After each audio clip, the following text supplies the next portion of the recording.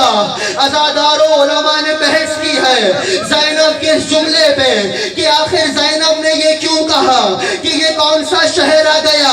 ارے ایک be be جو ایک شہر میں پیدا ہوئی، وہی بچپنا گزرا، وہی شادی ہوئی، زینب کے نانا کی قبر مدینے میں، زینب کی ماں کی قبر مدینے میں، کچھ دیر کے لیے اپنے شہر سے گئی اور جب واپس آئی تو شہر کو کیوں نہیں پہچانا؟ علماء نے جواب لکھا کہ اصل میں زینب نے کبھی مدینے کی اندر کی گلیاں بھی نہیں دیکھی تھی، اجرکم اللہ، کبھی مدینے کے اندر کی گلیاں بھی نہیں دیکھی تھی۔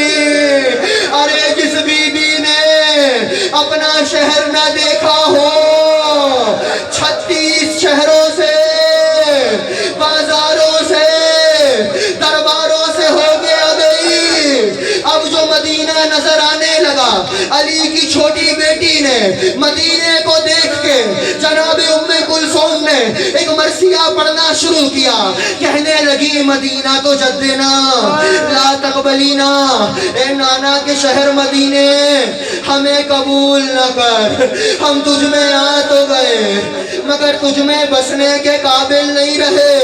اے مدینہ یاد ہے ہم کیسے کیسے بچے ساتھ لے کے گئے تھے، ہم جھولنے والا لے کے گئے، خالی جھولا لے کے آ گئے۔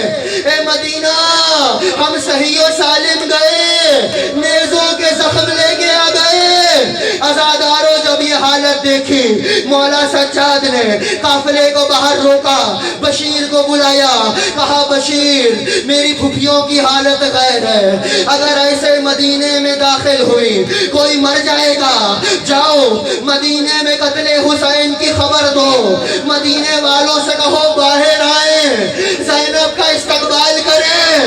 زینب سفر سے آ گئی۔ عزاداروں بشیر مدینے میں داخل ہوئے، مدینے میں جاتے جاتے تھے، کہتے جاتے تھے یا اہل یثرب لا مقام لکم بہا قتل الحسین بکربلا، او مدینے والوں مدینہ رہنے کے قابل نہیں رہا، جانے مدینہ علی کا بیٹا فاطمہ کا لخت جگر کربلا میں مارا گیا، وہ قافلہ لٹ کے آ گیا۔ اجرکم اللہ۔ عزاداروں میں جانتا ہوں، میں نے بہت تفصیل سے پڑھا، پتا ہے کیوں؟ ارے آخری دن آ گئے ایام عزا کے، پہلی محرم کا کتنا انتظار کرتے ہو، بی بی آپ کے بچوں کا پرسہ دیں گے، بچے جو اگلے برس ہم ہیں اور یہ غم پھر ہے، جو چل بسے تو یہ اپنا سلام آخر ہے، دیجئے پرسہ۔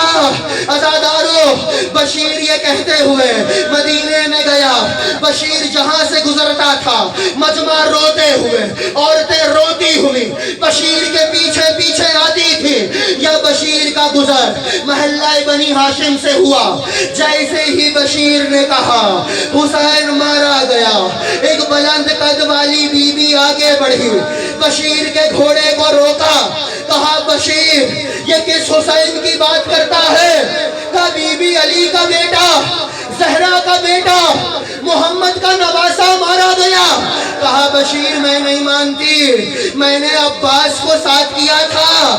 کہا بی بی میں سمجھ گیا آپ عباس کی ماں ہیں، اے بی بی عباس کے سر پہ گرز لگا۔ عزاداروں بی بی نے پھر کہا بشیر میں نہیں مانتی، میں عباس کی ماں ہوں۔ ارے عباس کے تو شیر جیسے بازو، ارے کیسے ہو سکتا ہے کہ عباس گرز کا وار نہ روک سکے؟ کہا بی بی کلیجہ تھام کے سنو، جب عباس کے گرز لگا عباس کے بازو کٹ چکے تھے۔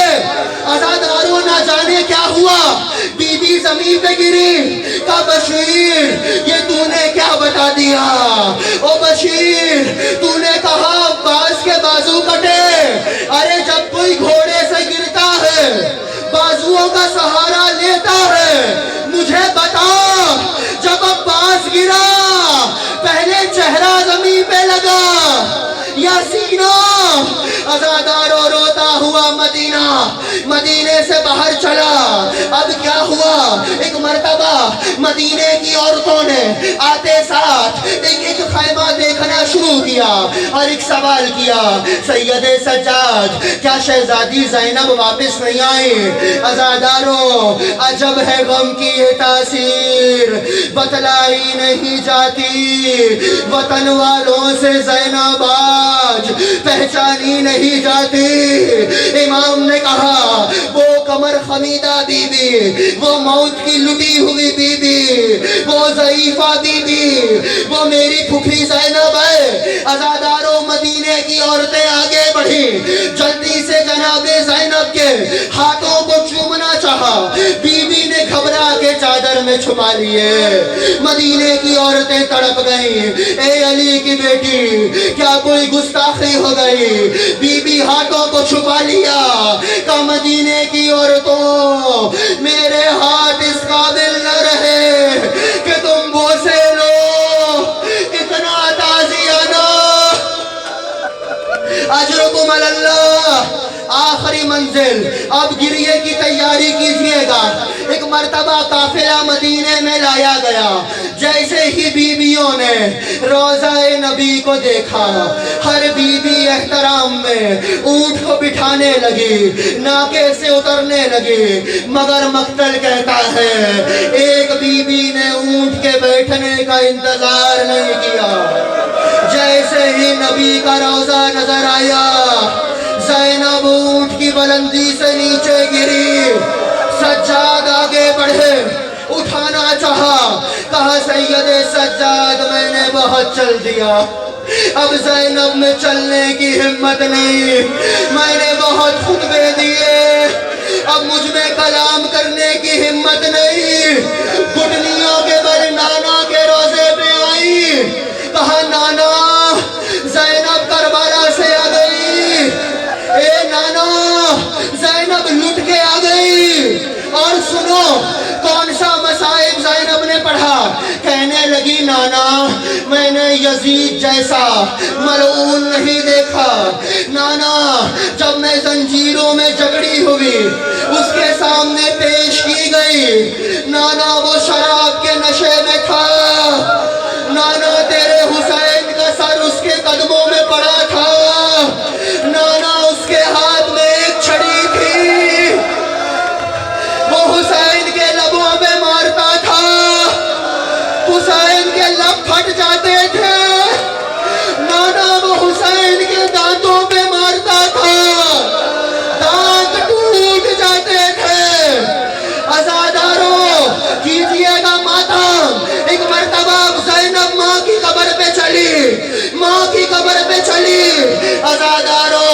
علماء کہتے ہیں ایک عورت اپنی ماں سے اپنی مصیبت چھپا نہیں سکتی کیجئے گا ماتم ہو گئی مجلس ایک مرتبہ ماں کی قبر پہ گر گئی کہا ماں دربار میں آپ بھی گئی تھی اماں دربار سے میں بھی آ گئی اماں آپ صحابیوں کے مجمع میں گئی اماں زینب شرابیوں کے مجمع سے آئی اماں آپ کے سر پہ چادر تھی اماں زینب بے متناؤ چادر ایک مرتبہ کہنے لگی اماں تجھے تیرے اکبر کا پرسا اماں تجھے تیرے قاسم کا پرسا اماں تجھے تیرے عباس کا پرسا اماں بھری سرکار کربلا میں لٹا کے آئی زینب اور ایک جملہ کہا کہ اماں جب کوئی پردیس سے آتا ہے تحفے لے کے آتا ہے